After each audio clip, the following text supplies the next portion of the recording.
সকল মেলায় মানুষেরা এসেছেন, আপনাদের মানিব্যাগ, ঘড়ি, টাকা পয়সা নিজ দায়িত্বে রাখুন।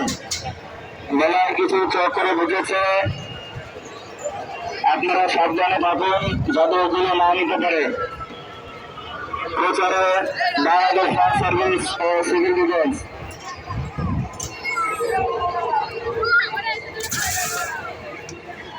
মেলায় যে সকল মানুষেরা এসেছেন তাদের দৃষ্টি আকর্ষণ করে বলা হচ্ছে, মেলায় কিছু চক্র ঢুকেছে, আপনাদের মানিব্যাগ, ঘড়ি, টাকা পয়সা নিজ দায়িত্বে রাখুন।